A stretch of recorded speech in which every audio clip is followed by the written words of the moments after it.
city you consider as home is never so attractive as when you return to it after long and difficult times in other parts of the world. My name is Dr. John Watson.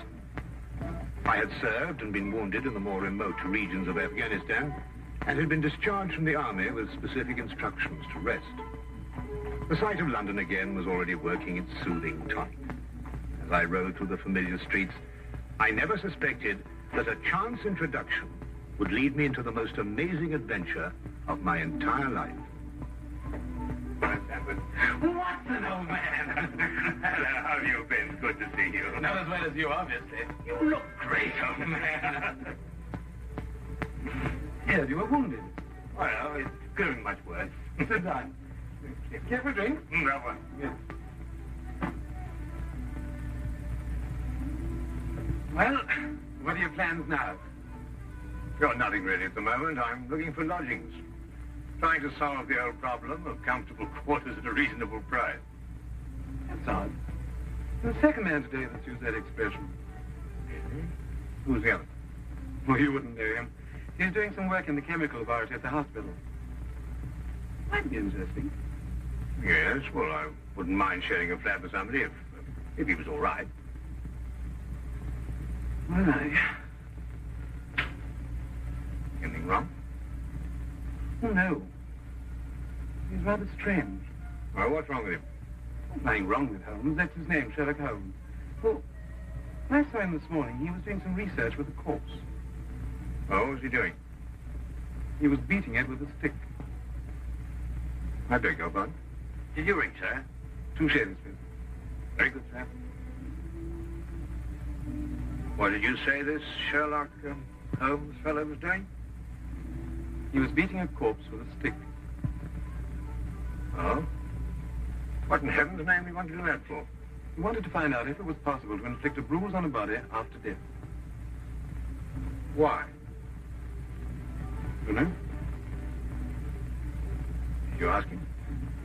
It's another strange thing about this Holmes. Somehow, one never thinks to question him.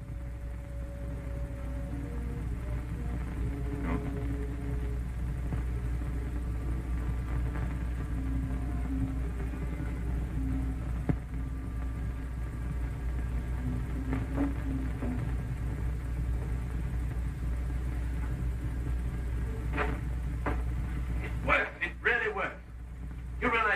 The greatest chapter in the history of forensic medicine. You're Dr. Watson?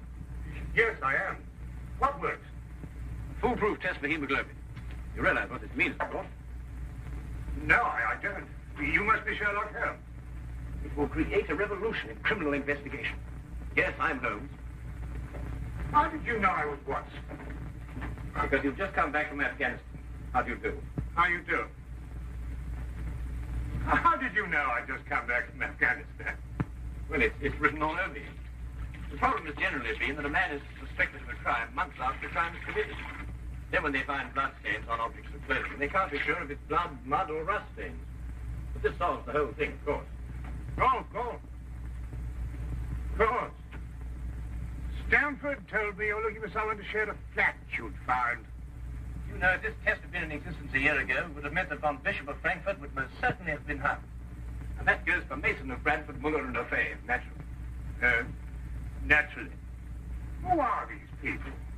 Did you know, I'm delighted to meet you, Watson. I think you'll like the flat. It's in Baker Street, by the way. Oh, we could pop round this afternoon and have a look at it if you can. Yes. Oh, yes, rather. I'd like that. Good. Did you mind if I play the violin? No, go right ahead. No, I don't mean now. I mean when we're sharing the flat. Oh, no, of course not. I like a bit of good music. Oh, good. I'm not very good. Oh. Tell me, Holmes. Yes. How did you know I just got back from Afghanistan? Well, it's obvious. Now, that's what you said before. It's a bit obvious. You're a doctor, that much we know. But with the air of a military man, therefore an army doctor. You've acquired a sunburn. I know it's not your natural color because your wrists are white. Your eyes tell me that you've recently been ill. I'd say some sort of tropical fever. You use your left arm stiffly as though you've sustained a wound. Now the problem becomes, where would an army doctor have contracted a fever, sustained a wound?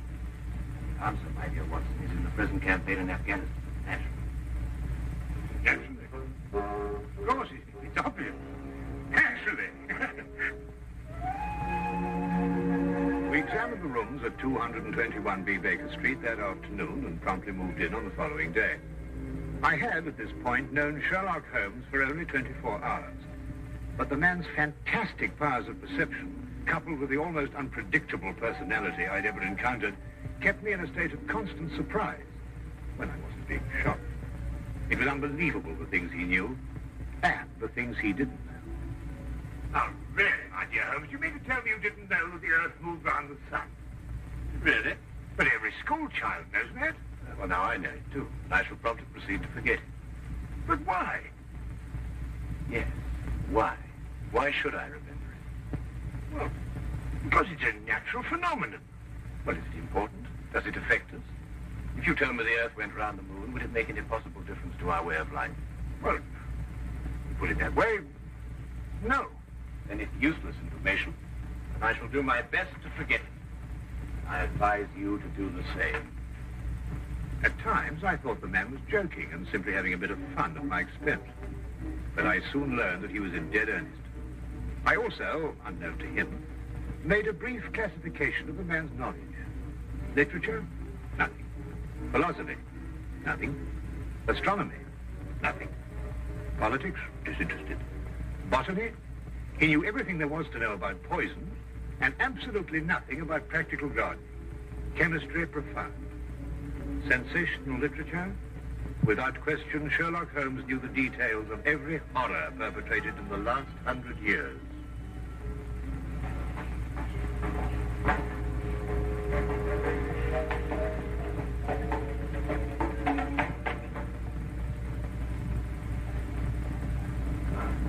I believe we have a visitor. Really? Is he coming here? I believe so. I would also say he's a retired sergeant of Marines. Oh, you know the man? I've never clapped eyes on him before in my life. Well, in that case, that's one of the wildest statements I ever heard. How can you possibly guess he's a retired sergeant of Marines? You've never seen him. A guess, my dear Watson. A calculated deduction. Yes, he is coming up here. Do you mind if I ask him his profession? Oh, by all means. Now, where did I put my violin case? Oh, it's over here. There you are. Ah, my old friend. Come in. Excuse me, gentlemen. I have a message here from Mr. Sherlock Holmes. Thank you.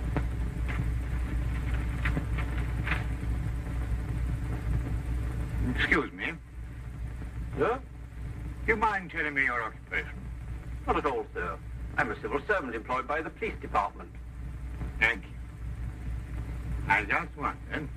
Not at all, sir. How long have you been with the police department? Just a year, sir. Before that, I was a sergeant in the Marines. Good day, gentlemen. How did you know? An interesting letter, Watson. A very interesting letter. Perhaps you'd like to come with me. Where? To catch a murderer, of course. Of course.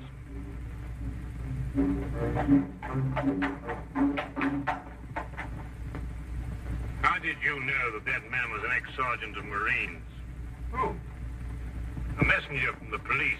Oh, yes, the retired sergeant of Marines. That's what I said. Well, there's nothing mysterious about such observations, my dear Watson, but unfortunately, when explained, they lose their romantic order of mystery. My decision was based on observation and logical deduction. The man had a large anchor tattooed on the back of his hand. This was visible from our window. I admit I didn't notice it at the time, but since you mention it, I think there was an anchor. Oh, there was indeed. He also wore regulation sideburns and had a slight nautical roll.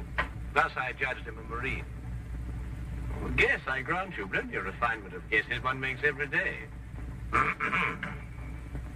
Don't be so disgruntled, Watson. Test your own powers of observation. We are entering the perfect situation. No? What are we entering? A house that holds a murdered man.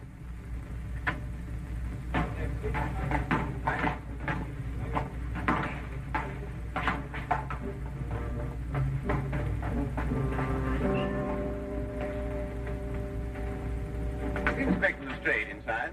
Yes, sir. May I have your name, please? Yes, Sherlock Holmes. This is Dr. Watson. Oh, that's quite all right, sir. Inspector Lestrade gave instructions to admit you. Oh, good. Oh, by the way, has the body been removed? No, sir, but the medical examiner's just called. Oh, thank you. Let's hope they haven't moved things about too much. The police forces of the world seem to have an organized science of messing things about. Oh, I wouldn't say that, Holmes. Now then, move along there, everybody, move along. There's nothing to see today. I don't know. I swear I don't know. I tried to help you. Don't you believe me? I had to do what I could. It was instinctive. Instinctive for a woman like you to commit murder. That's not true. You know it's not true. I know you hate me, but you can't believe I'd do a thing like this. Yes, I can, and I do. She's a murderess. You know it as well as I. She murdered your brother. It's a lie. Yes, it's a lie. Frank, our story's a lie. The relationship you had with my son was a lie. My son's been murdered. This girl's a murderess. Why she did it, what her motive was, I don't know. They were engaged without my blessing. I can only be grateful that she gains nothing by her crime. Your duty now is to convict her. Just a moment, please.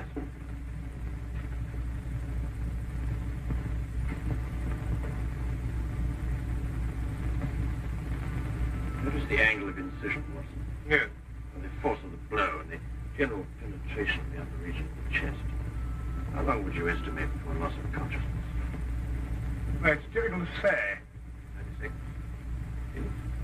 Oh, between the two. I see. And death? Shortly thereafter. 2 minutes. 3. 3 or 4, I'd say. Thank you, Watson. All right, take him out. Ah, forgive the interruption. I would prefer to have been invited before the body had been moved. I thought you'd be interested, Holmes. Oh, thank you, Lestrade. Well, may I introduce my friend, Dr. Watson, Inspector Lestrade of Scotland Yard? How do you do? How do you know? Though you're completely stuck in, Lestrade. What do you mean? Well, you thought I'd be interested. Why don't you admit it? You're in a jam.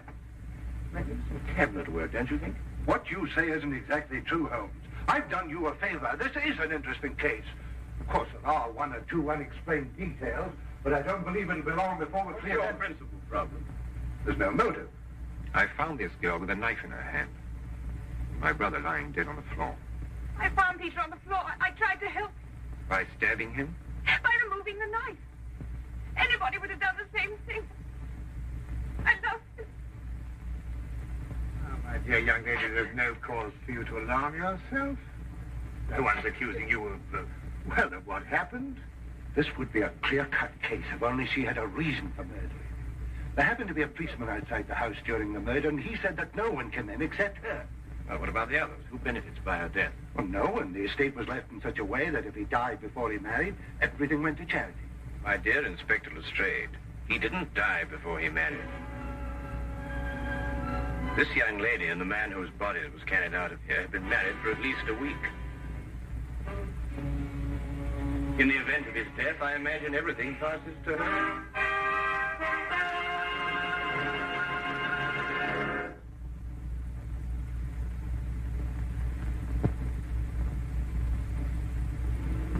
And now we return to the case of the Cunningham heritage. How did you know they were married? Weren't you?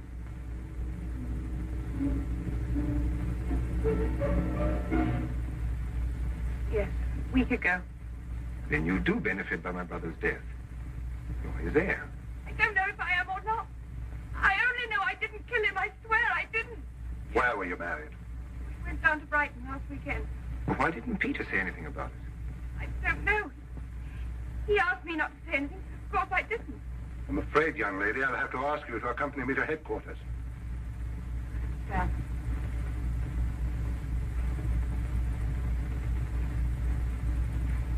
Inspector, I think I should tell my mother. Oh, yes, of course. Tell me, Holmes, how did you know they were married? Well, the man's hands had the remains of a sunburn and the fading marks of a narrow ring, but not as yet that indentation of the finger a ring generally leaves. A weekend in the sun at Brighton explains the whole thing perfectly. I didn't notice these things. Yes, I know. The young lady's hands were also sunburned, and to the same degree. Then the case is solved. Yes, it would appear so, wouldn't it? What are you looking for? How do you see that? What? Here, use this. Well, that's only the cut in the carpet. Yes, but it's a fresh one. Yes, but what does it mean? We'll stop looking for clues now, Holmes. Ah, you've solved the case then. Completely. Oh, splendid. Seems this girl had a record. 9 months in the woman's prison in Holloway, from the 21st of February 1892 to the 21st of November 1892. She was employed as a governess and convicted for stealing £300 from her employer. It's quite true. I knew you'd find out sometime. I made a mistake 5 years ago, but I paid for it. But Peter knew all about it before we were married. I never tried to hide it from him. You didn't know what else you had in mind. I had nothing else in mind except that I loved him. I'm afraid I must ask you to go with the officer, miss. Rather, madam.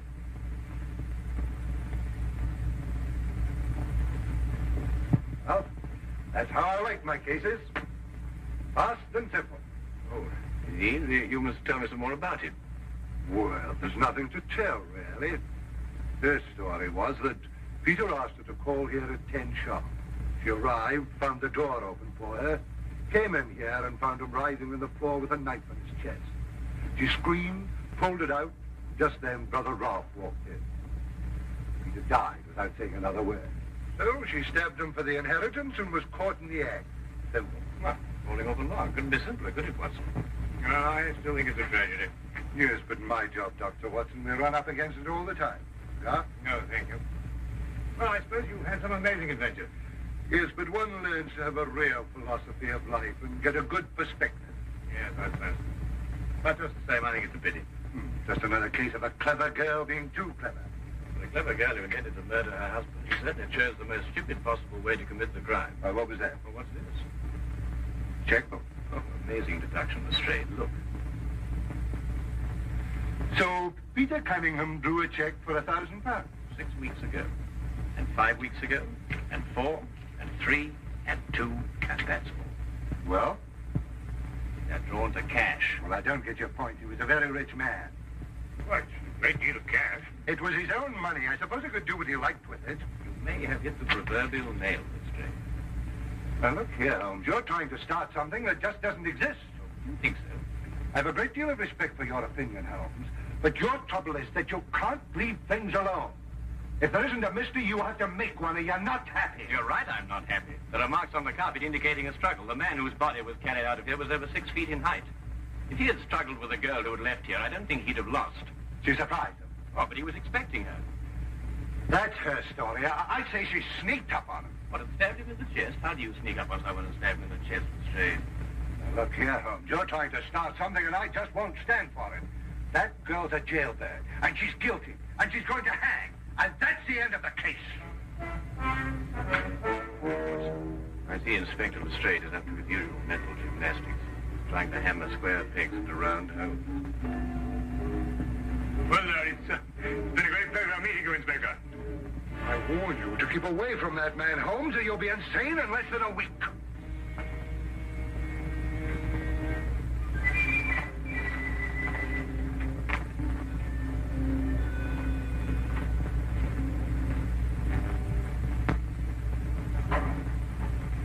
What time is it? Oh, 10:30. Perhaps you'd like to take a little stroll with me. What? I'd like to investigate this afternoon's affair a bit further. Oh, yes. I'd like that. I thought you'd forgotten about it. Not at all. I've been thinking about it all evening. Shall we go? Then we must exchange our thoughts en route. Where are we going? To the Cunningham house. I didn't know you made an appointment there. I didn't. Oh, well, who do you expect to see? No one, I hope. Well,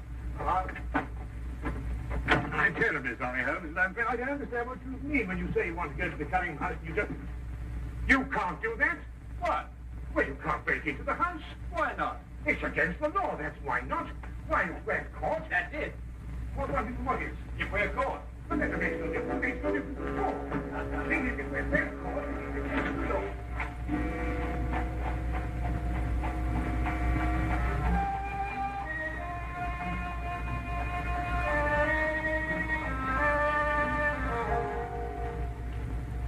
quickly now. But look, Holmes, we can't... Come on.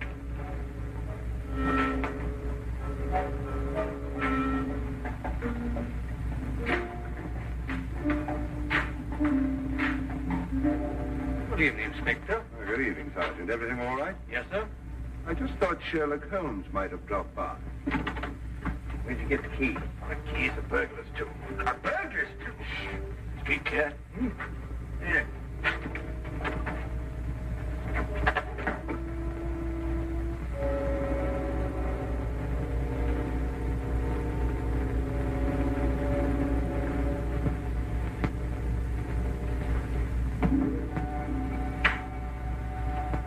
How do you know he's out? Because I had a spy watching the house. Go through that cabinet. What am I looking for? Papers, bank statements, anything to indicate passage of money from Peter Cunningham's account. Go on.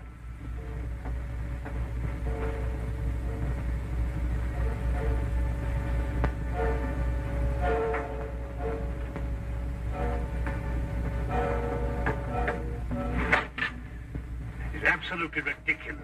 Looking for something and you don't know what in order to catch somebody and you don't know who. Quite ridiculous. Nothing over my side. Keep looking. Who do you think's got it? Whatever it is we're looking for. Why did Peter Cunningham try to hide the fact of his marriage? A week or a month with the main indifference as far as his mother was concerned. She would never have consented to his new bride anyway.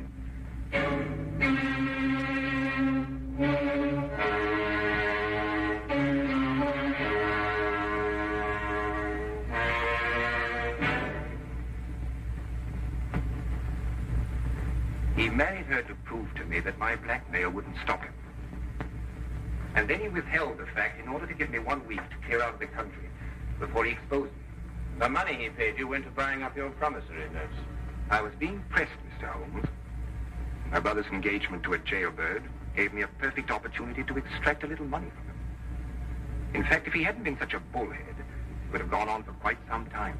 A jailbird, as you put it, makes the perfect murder suspect. Perfect, Mr. Holmes. And you and Dr. Watson make perfect burglary suspects. When I report your death to the police, they can't possibly blame me for defending the sanctity of my home.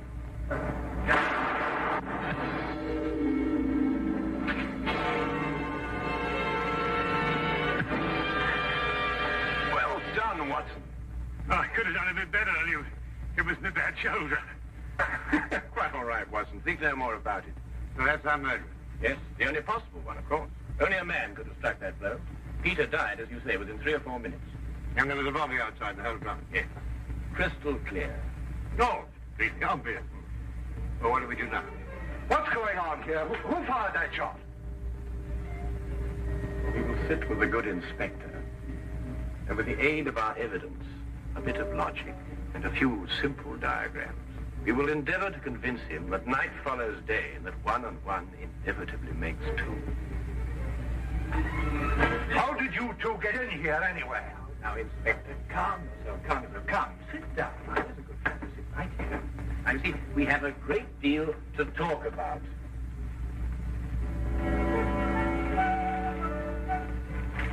Also present with Inspector Lestrade was Dr. John Watson and a personal friend of the inspector's, Mr. Sherlock Holmes.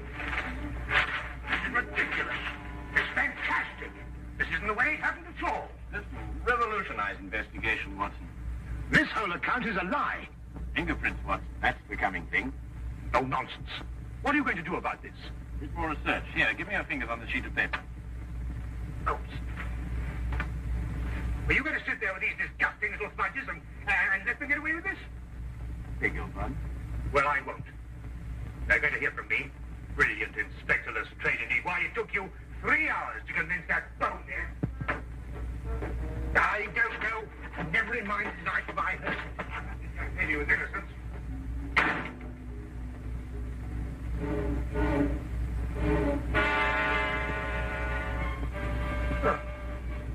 I wonder if he got more than a shoulder wound in Afghanistan.